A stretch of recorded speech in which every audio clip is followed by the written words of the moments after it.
Hey guys, welcome back to my channel drama series part 6 तक की कहानी आपको पिछले वीडियो में बता चुकी हूँ, जिसका लिंक आपको मेरे वीडियो सेक्शन में मिल जाएगा। पिछले एपिसोड में हमने देखा था कि बीपी आग में फंस जाती है तो मान अपनी जान पर खेलकर बीपी की जान बचाता है और उसे हॉस्पिटल लेकर जाता है। तो मान को बीपी के लिए बहुत बुरा लगता है और वो उसे ऐसी हालत में नहीं देख पाता। तो मान सोचने लगता है कि आखिरकार वो बीपी की इतनी परवाह क्यों करता है, आखिरकार बीपी उसकी लगती क्या है। और बेचारा मान यही सोच सोच कर परेशान होता है। दूसरी तरफ कामनी बीपी के लिए बहुत ही परेशान हो रही होती है कि उसकी तबीयत ठीक होगी भी या नहीं। कि तभी उधर से मान आता है और सबको बताता है कि बीपी की तबीयत अभी ठीक है, लेकिन उसे कुछ दिनों तक हॉस्पिटल में ही रहना पड़ेगा। तो कामनी ये सुनकर राहत महसूस करती है और कहती है, विद्या तुमने तो कहा था कि बीपी चाय के साथ गई है, तो वो स्टोर रूम में क्या कर रही थी? क्या तुम मुझे इस बारे में बताओगी? तो बेचारी विद्या के पास कोई जवाब नहीं होता और वो बहाना बनाने लगती है कि मुझे क्या पता बीपी वहाँ पर क्या करने गई थी, क्या पता चाय नहीं उसे वहाँ पर लॉक कर दिया होगा। तो आंटी जैन कहती है, ऐसा कैसे हो सकता है, वो चाबी हमेशा घर के अंदर रहती है और चाय को इस बारे में कैसे पता था कि वो चाबी घर के अंदर है? ये बात कुछ हजम नहीं हो रही। तो विद्या कहती है, आप लोगों को क्या लगता है कि मैंने बीपी को वहाँ पर कैद किया है? आप लोग मुझ पर ऐसा घटिया इल्जाम कैसे लगा सकती हैं? मैं बीपी के साथ ऐसा कर भी नहीं सकती।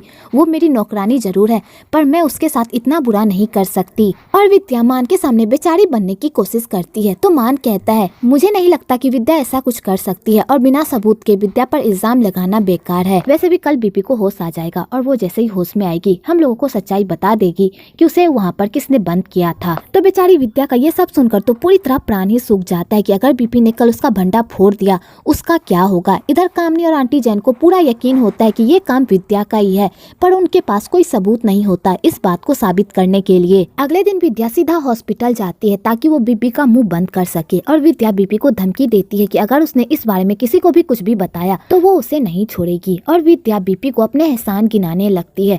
तो बेचारी बीपी विद्या के डर से कुछ भी नहीं कह पाती कि तभी वहाँ पर कामनी आ जाती है और विद्या को कहती है, तुम यहाँ पर क्या कर रही हो? अगर तुम यहाँ आ ही रही थी तो हमारे साथ आ जाती। तो विद्या बहाना बनाने लगती है कि उसे बीपी की फिक्र हो रही थी, इसलिए उसे रहा नहीं गया और वो हॉस्पिटल आ गई। आगे कामनी बीपी से पूछती है कि उसे उस रूम में किसने बंद किया था।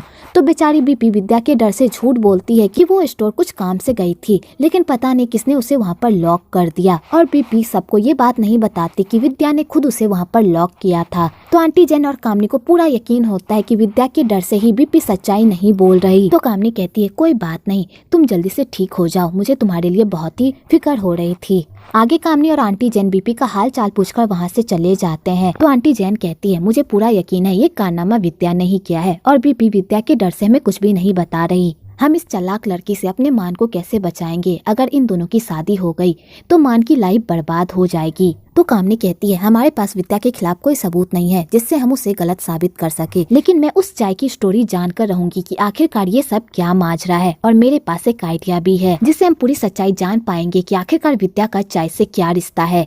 तो विद्या भी मान को वहाँ से लेकर चली जाती है।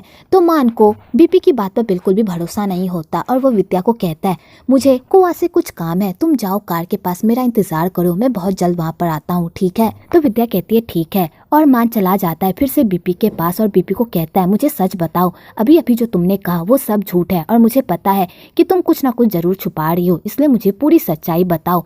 तो बीपी उसके बार बार पूछने पर भी कुछ भी नहीं बताती। तो मान को गुस्सा आ जाता है और वो बीपी को बुरा भला कहने लगता है। तो बीपी भी गुस्से में कह देती है, अच्छा होता कि तुम मुझे नहीं बचाते, अगर तुम मुझे नहीं बचाते तो मुझे ये सब सहना नहीं पड़ता। और बीपी ये सब कहकर रोने लगती है। तो मान को बीपी के लिए बहुत बुरा लगता है और वो उसके आंसू पोंछता है कि तभी वहाँ पर कुआं आ जाता है और उन दोनों के रोमांस में खलल डाल देता है। इधर कामनी वीना को घर बुलाती है और उससे चाय की पूरी स्टोरी पूछती है कि क्या चाय सच में बीपी का बॉयफ्रेंड है। तो वीना जैसे ये सुनती है तो वो शॉक्ड हो जाती है और कहती है, चाय और बीपी का कोई रिश्ता नहीं है, चाय बीपी का बॉयफ्रेंड नहीं है। आगे कामनी वीना से पूछती है, फिर चाय किसका बॉयफ्रेंड है? बेचारी वीना इस बारे में कुछ बताना तो नहीं चाहती, पर बेचारी को सब कुछ उन्हें बताना पड़ता है। तो कामनी ये सब सुनकर तो पूरी तरह शॉक्ड हो जाती है कि चाय और विद्या का चक्कर चल रहा है और विद्या उसके बेटे को बेवकूफ बना रही है। आगे विद्या घर आती है और वीना को कामनी के पास देखती है तो वो पूरी तरह डर जाती है और उसे लगता है कि वीना ने शायद कामनी को पूरी सच्चाई बता दी है। तो विद्या वीना से इस बारे में पूछने के लिए जा रही होती है और उसे साइड में ले जाकर इस बारे में पूछने वाली होती है कि आखिरकार उसने कामनी को उसके बारे में क्या क्या बताया, पर कामनी उसे ये मौका ही नहीं देती और उसे कहती है, मुझे पानी पीना है, इसलिए मेरे लिए एक गिलास पानी लेकर आओ। तो बेचारी विद्या को मजबूरन कामनी के लिए पानी लेकर जाना पड़ता है। आगे विद्या कामनी से भी पता लगाने की कोशिश करती है कि आखिरकार वीना ने उनके दिमाग में क्या जहर भरा है, पर कामनी विद्या को कुछ भी नहीं बताती, उल्टा उसे बातों की जाल में गोल गोल घुमाकर उसे कंफ्यूज कर देती है। तो बेचारी विद्या पूरी तरह कंफ्यूज्ड हो जाती है कि आखिरकार उस बुढ़िया को क्या पता चला जो उसे नहीं पता। तो विद्या सीधा अपनी बहन वीना के पास जाती है और उससे पूछती है कि तुमने उस बुढ़िया को मेरे बारे में क्या बताया। तो वीना कहती है मैंने उसे कुछ भी नहीं बताया, इसलिए बेकार की बातें करना बंद करो।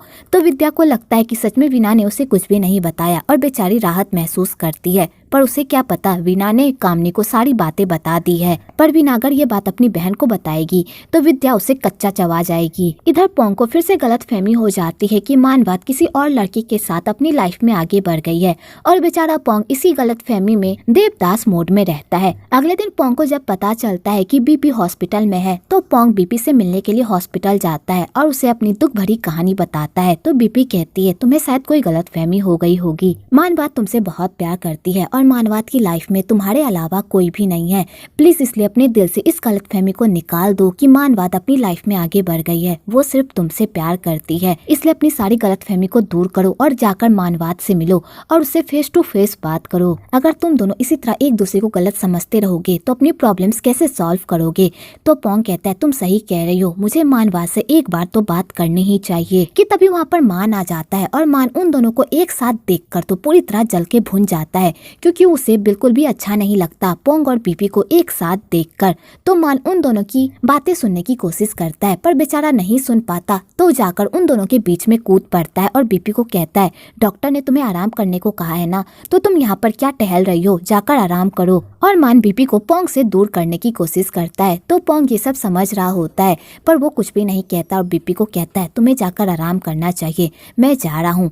और पोंग बीपी को बाय कहकर वहाँ से चला जाता है। तो बीपी भी मान की बकवास सुनकर वहाँ से चली जाती है। आगे मान बीपी को घर लेकर जाता है तो बीपी मान को थैंक्स कहती है उसकी जान बचाने के लिए। तो मान कहता है ये तो मेरा फर्ज था, अगर तुम्हारी जगह वहाँ पर कोई और भी होता तो मैं उसे भी बचाता, तो थैंक्स कहने की कोई जरूरत नहीं है। तो बीपी कहती है चाहे मैं होती या कोई और, मेरी जान बचाने के लिए थैंक्स। आगे कामनी बीपी को सही सलामत देखकर बहुत खुश होती है, पर विद्या को बिल्कुल भी नहीं अच्छा लगता बीपी को दोबारा अपने घर में वापस आता देख। आगे चाय विद्या को कॉल करता है और उसे कहता है अगर आज तुम मुझसे मिलने नहीं आई तो कल मैं तुम्हारे घर टपक पड़ूंगा और तुम्हारे प्यारे पियोंसे को तुम्हारी सारी करतूत बता दूंगा, तो उसके बाद तुम्हारे साथ जो होगा तुम सोच लेना। तो बेचारी विद्या ये सब सुनकर तो पूरी तरह डर जाती है। तो विद्या एक प्लान बनाती है और बीपी को जाकर कहती है वो चाय का बच्चा मुझे बहुत ही परेशान कर रहा है और मुझसे पैसे की डिमांड कर रहा है, क्या तुम मेरी हेल्प करोगी, ये पैसे जाकर उस चाय के बच्चे को दे दो ताकि वो मेरा पीछा छोड़े।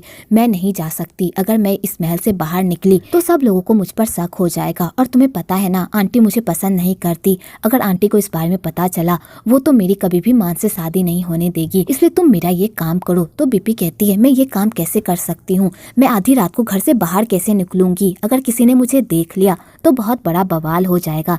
तो विद्या कहती है मैंने जो तुम्हें कहा है चुपचाप वो करो और चुपचाप महल से निकल जाना कि कोई भी तुम्हें ना देखे। और विद्या बीपी को वो काम धराकर वहाँ से चली जाती है। तो बेचारी बीपी पूरी तरह परेशान हो जाती है कि वो ये काम कैसे करेगी, पर बेचारे बीपी को ये काम तो करना ही पड़ता है। आगे बीपी चोरी छुपे होटल चली जाती है। दूसरी तरफ कामनी बीपी को ढूंढ रही होती है तो विद्या इसी मौके का फायदा उठाती है और सारे घर वालों को ये बताती है कि बीपी चाय से मिलने के लिए होटल गई है। तो कामनी, आंटी जैन और मान ये सब सुनकर तो पूरी तरह शॉक्ड हो जाते हैं, पर आंटी जैन और कामनी को पूरा यकीन होता है कि इस कारनामे में भी विद्या का ही हाथ है। पर मान को बहुत ही जलन हो रही होती है बीपी के इस कारनामे को सुनकर, पर विद्या ये सारा कांड करके बहुत ही खुश हो रही होती है कि उसने बीपी को सबकी नजरों में गिरा दिया। इधर मान को बिल्कुल भी रहा नहीं जा रहा होता है और उसे बहुत ही गुस्सा आ रहा होता है बीपी पर और उसे जलन भी हो रही होती है, तो उसे बिल्कुल भी रहा नहीं जाता और वो बीपी से मिलने के लिए होटल चला जाता है।